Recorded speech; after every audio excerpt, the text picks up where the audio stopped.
بڑا صاحب كي هره مددي أن حلك هين وتشقين إني وحي أو عان كوها رنتي أي تهاي أنا في لينا إن أنا نكحلنا بڑا صاحب كعصب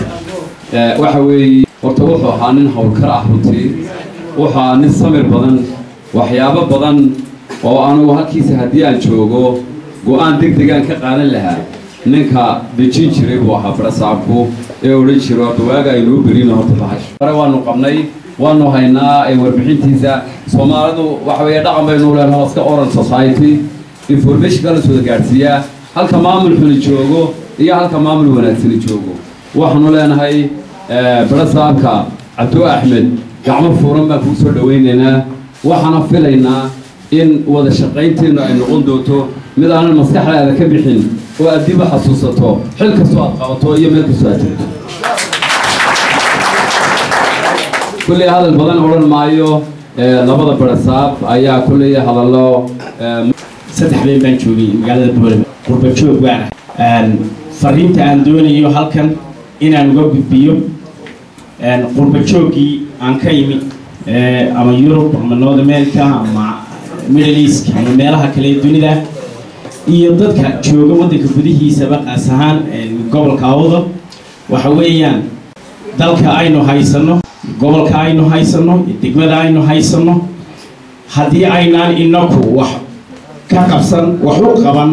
isku tiirsanaan gacanta is qabsan haba hagaagmayaan cidda inooga imanaysa ma jirto ugu muhiimsan ee aanu sidnaa waxa weeyaan ay dalkooda u sidnaa ay Boorame degmada Boorame ee gobolka Awdal ugu horeeyo waxa weeyaan aqoonta ayaa wax walba ka muhiimsan waxa gacanta lagu hayo aqoonta ka muhiimsan aqoontii aan halkan ku tuhmano ee gobolka Awdal uu leeyahay waxaan ugu sii daranaa aqoonaha aan dibadda kala nimi jaamacadaha Europe iyo North America aan kala nimi inaan ku kordhino fikradaha way aragnimada istoosinta isu dulqaadashada isu ixtiraamka karaamada hagaagsan halka ay ku jirto taasaan loo soconnaa waxyaabihii kale ee maadiga ahaana waa daba socdaan anigu imika waan tegayaa wiilkan soo socdaan baxaya ilaa 8 dal baan doonayaa inaan isu maro waxyaabaha magaalooyinka aan u baxano inaan wax ka qabanno ilaa dawladda hoose Boorame ka kooban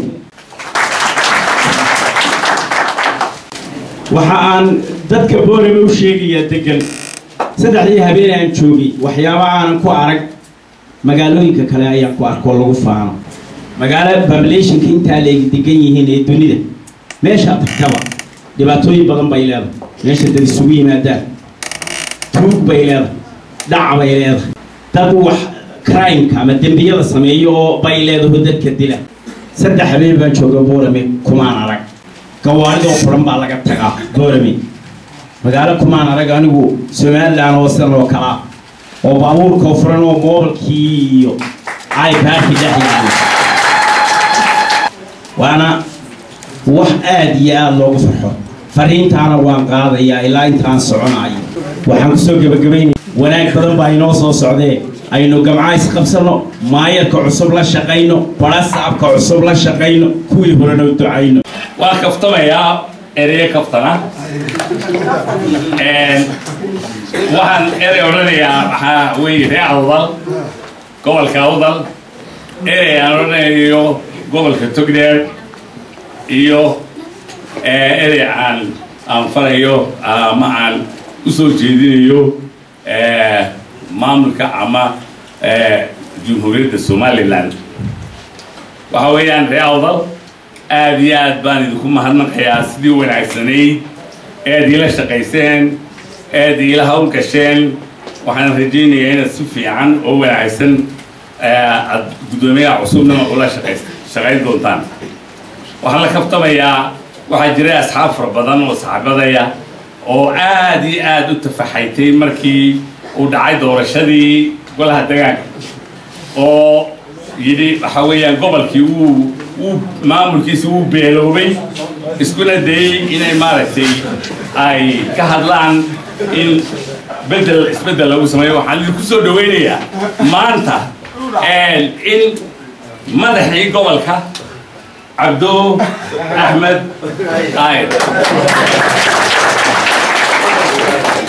marka waxaan malaynayaa inaad gool kaa gaadheen okay waan ku soo dhaweynaya ku soo dhawaada gobolka Togdheer ama gobolada kaleba ee Somaliland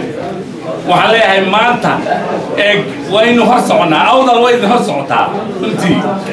waayo waxa weeye marba inta wax laynaga dayday way badan tahay waxaan markaa leeyahay reer Togdheer aad iyo aad baan u soo dhaweynaynaa wada aragtaan aad iyo aad baan u soo dhaweynaynaa xubintii maaragtay maamulkiina u sareysay ee aad noo soo bedelay waan soo dhaweynaynaa waxaan idinkana idinku gubaabinayaa in ay sidoo kale xubnaha awdal ka tirsan ee gobolka ku nool sidii hore ka fiican inaad soo dhaweysaan dawladda adii hay'adda waxaan leeyahay waxa weeyaan maamulka xilku waa meerto weey xilku waa meerto waxa weeyaan anigu waxaan ahay markas kuma soo biirin ku cusub siyaasadda saaxadda ee Somaliland maahi ayadoo Somaliland waxba ahayn ayaan shaqeeyay ayadoo waxaana waan ka shaqeeyay waan maamulay iyadoo hore u sii socotana waan ka shaqeynayaa waan joogayaa waxa dhibaatii lahayn waxaan xasuusinayaa idinku salaamayaa dhammaantiin runtii aad iyo aad ayaan idin salaamayaa aad iyo aad baan idin sabootinayaa gudoomiye gobolka waxaa jooga nabadoonnadiisu waxay guud ahaan inta ay wasaaraddu ansixisay ay gaadhaan ilaa 270 ilaa 270 nabadoon salaadiintu tira weey 150 270 ayaa mushahar qaata 159 ayaa mushahar qaata oo mushaharkii loo soo daayay waxaan ka codsanayaa inaad aad iyo aad horena wasaaradana hore waan gaarsiiyey waxaan gudoomiye ka codsanayaa inaad raggaasi oo runtii lafdhabarta nabadgelyada ah ee gobolka in loo soo daayo mushaharkii ay xaq u lahaayeen ayadoo ay jiraan in qaar haysta 6 sano qaar haysta 7 sano qaar haysta 5 sano oo aan weli mushahar qaadan laakiin si joogto ah noola shaqeeya markii aan u baahanaba iyagana aad iyo aad baan ugu mahadnaqayaa waan salaamayaa runtii waan la joogaa maanta waxaa oo taariikhdu tahay 14 bisha February waxaa farxadii ah in la igu soo dhaweeyo gobolka Awdal iyadoo la ii egmaday xilka barasaabnimo ama gudoomiyenimo ee gobolka Awdal runtiina waxay ii tahay farxad aad iyo aad u ballaaran sababtuna ay tahay waa gurigaygii waa gobolkaygii waa hoygii aqoonta waa hoygii nabadda ee Somaliland waana run ahaantii waxa weeyaan maanta dawladnimada aynu ku naaloonayno iyo nabadda aynu ku haysano ee ku faanayno waa halkii ay ka soo gotay ee ka asaasantay aad iyo aad baan ugu faraxsanahay magacaabista lay magacaabay haddaan in yarka idhaahaa gobolka Awdal waxaa runtii gobolkan wuxuu leeyahay barwaaqo badan inta barwaaqadu laga helo intaba way ku astaysan tahay gobolkan hadday badda tahay hadday buurihii tahay haddii ay xoolihii tahay iyo degaankaba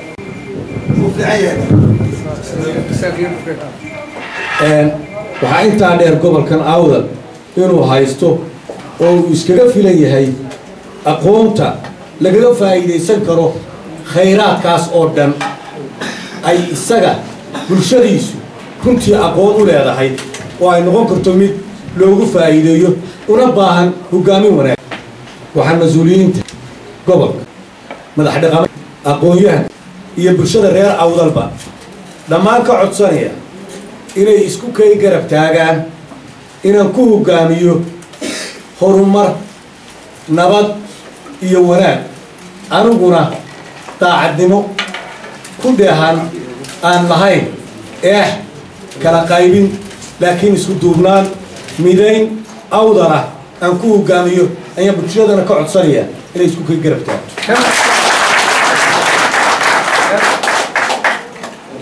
waxaan idiin ballan qaadaya inaan dhegaysto waxaan kaloo ballan qaadaya inaan waxba aanan kala hakran ama aanan awooddayda waxba ka haystiin sidii aan u horumarin lahaa gobolka Awdal una dhaafin lahaa gobollada kale runtii aad iyo aad waxaan ugu mahadnaqayaa barasaabkii iga horreeyey ee maamulka gobolka hogaaminayay oo nin waayeela waxgarada aqoon-yahana runtiina gobolka heer fiican oo lagu faani karo soo gaarsiiyey waxaana leeyahay waad ku mahadsan tahay waana gobolkaagii waxaana la yidhaahaa waxa waajibka kugu ah cidina kaagama mahad celiso laakiin waad ku mahadsan tahay waxaan aad iyo aad mar labaad uga mahad celinaya soo dhaweyntii qiimaha lahayd ee farxadda lahayd ee keliya laaba lahayd ee bulshada reer Awdal ay ugu soo dhaweeyeen aniguna jawaab celin waxay ka muuqan waxqabadkayga iyo joogitaankayga insha allahu tacaala waxaan leeyahay aan wada jirka ilaashano midnimada ilaashano walaalnimada ilaashano horumarku wuxuu ku yimaadaa isku duubnida wuxuu ku dhismaa gobol iyadoo bulshadeedu ay isku xidhan tahay sidaa darteed waxaan idinka codsanayaa dhammaanteen innagoo ah ama ha ahaato maamul ama ha ahaato golihii degaanka ama ha ahaato salaadiintii ama ha ahaato cuqaashii ama ha ahaato aqoon-yahankii haween iyo ragba midkay doontaba ha noqoto adduunyada imika waxaa firfircoon runtii haweenka dhinaca haweenkay ka firfircoonta weliba meelaha aan ka nimi haweenka aad u firfircoon sidaa darteed waxaan leeyahay waa inaynu isu wada kaashanaa sidaynu gobolkeena u horumarin lahayn waxaana leeyahay aad iyo aad baad ugu mahadsantihiin xafladda iyo soo dhaweynta aad ii samayseen aniguna waa ka jawaab celin waxqabadkaygaana ka muuqan wasalaamu calaykum in badan baad moodaa in laysku faanay oo laysku dhibcatirsaday waxaan horta ka qirayaa sidci waa nin aad iyo aad qaali u ah waa inaan aad u aqaano waa nin aan in badan soo wada shaqaynay waa nin ilaa iyo muddadii ololuhu uu joogay aan aad iyo aad isku naqaano laakiin waxaan aad uga xumahay inuu bedelku u dhacaa iyo xilka oo laisku wareejiyaa u dhacaa inuu yidhaahdo kaftankii ahayd reer Awdal rag baa wax doontay abinay rag wax dooran jireen midna waa helaan midna waa waxba taasi mala maanta haddii lagu soo bedelay Mr. Ayer waa ilaahay mahadi mid baan rabaa inaan yar iftiimiyo waxa dhacay isbedel aynaan hore u arag muddadii dhowr iyo 20 sano ahayd ee xilka ee Somaliland gooni isku taagtay waxaynu ognahay in gobol walba ninkii ka soo dhashay uu looga dhigi jiray gudoomiye oo la yaqaano carruurtu yaqaanaan iyo dumarku yaqaanaan markii talo badan iyo la tashi fara badan laga galayna waxa la go'aansaday in la isku bedelo badasaabyada gobolada uu madaxweynuhu go'aanka iyo taladaasi uu ku dhaqaaqay taasina waxa ay faa'iido u tahay bulshada isdhexgalkeeda in ay bulshadu isdhexgalato ay isdhexgalaan isbartaan ninka boorama jooga ee ku dhashay uu ceerigaabo wax ka soo arko ee aan weli dhankaaba u dhaafin ka ceerigaabo jooga uu saylac tago waana waxa la soo dhaweynayo aadna aan ugu faraxsanahay taasina waxaan tusaale uga soo qaadanayaa markii xamar laga soo qaxay anagoo Baydhabo joogna ayaa waxaa yidhi dadkii reer Awdal oo qaxaya halkan maraya nin reer Baydhabo ahaa oo markaa xogaya ka ahaa dawladda hoose ee boorama beri la keenay ayaa ciyaalkiisii oo aan isku iskool ahay yidhahdeen bal namariga soo eegna dadka reer Awdal waaban isgaranay halkiina waxaan ka helnay martigashiin marka waxaan rajaynayaa inay noqonayso nidaam lagu guulaysto oo dad badan isku bartaan iskuna dhexgalaan sidci waxaan leeyahay waad mahadsan tahay waxqabadkaagii waan kuu ognahay kartidaadii waa lagu ogyahay taariikhdu been ma qorto wixii aad qabatay aad iyo aad baan kuugu mahadnaqaynaa ilaahay miisaanka xasanaadka ha kuu saaro haddii aan wax ka idhaahdo Cabdo Ayer waxaad moodaa run ahaantii nin la jecel yahay lasoo sagootiyaa waxaan qirayaa inay maanta dad fara badan oo soo dhaweyntii madaxweynaha u hadhay ay nagaga hadheen magaaladii Hargeysa intaan soo raacday in aad arkaysiin oo indhihiina ku arkaysaan marka waxay noo yimideen nin dadkii uu ka yimid ay jecel yihiin anaguna waxaan ilaahay ka rajaynaynaa inaynu jeclaano wixii uu qabtayna way noo qabto waxaan leeyahay ku soo dhawow waa dalkaagii waa dadkaagii waa dad aad iyo aad u naxariis badan waa dad aad iyo aad weliba xagga diintana ugu dheereeya waa dad ay munaafaqadu ka fog tahay reer awdal waxaan rajaynayaa guddoomiye inaad isla jaan qaadaan waxqabadkii erboodka lagu rabtay erboodkii uu ka sameeyey guddoomiyuhu burco kiisiina sida la sheegay waa uga fadhinaa laakiin reer awdal waxaa looga fadhiyaa guddoomiyuhu marka uu sameeyo erboodka uu samaynayahay insha allahu bidullaahi kariim inaguna inaad diyaaradihii soo iibisaan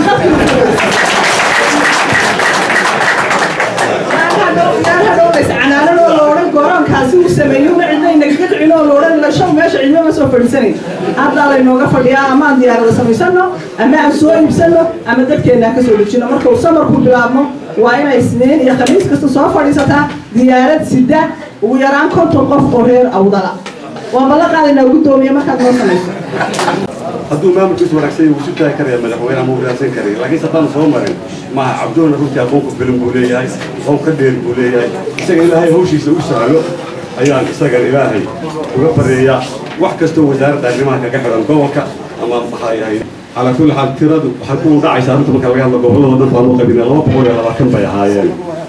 nabadoonnada mushaarka loo helay waa idinkoo tabarteen iyo taagteen og annagoo idinoo xilkasinimada iyo mas-uuliyadda runta marka laga hadla aad qabtaan aad qaadeen annagoo intaasoo dhan wada tixgelinayna hadduu ilaahay nafteeda loo daayo waan ku dadaalaynaa sidii nabadoonnada dhammaanba noo liisgaraysan inta hadda u heli lahayn iyaguna mushaaharadooda oo joogta ah guud ahaan dadka waa salaamaya imkana waxaan ku soo dhawaynayaa sidii sunuhu u ahaa labada guddoomiye gobol ee xilka la kala wareegaya inaan xilka u kala wareejino wixii ka kumashay qoraa ku soo dhawaada labada guddoomiye waxaa xilka halkaa u kala wareegay waanu ku ducaynaynaa inuu ilaahay guddoomiyada gobolkana meel khayr la mariyo dib u kala tegaya gobolka guddoomiye cusub ilaahay hawshiisa fudeeyo aynu dhammaanteen faatixada oo uda maro xilkii bay la kala wareegeen maanta ay bishu ay tahay 14 bishii labaad 2013 reer boorweyd kuna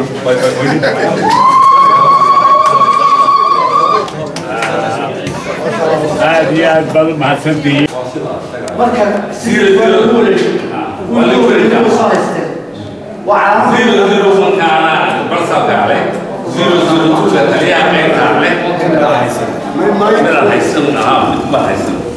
توق عليها هاي بريء برسالة حبيبي قادم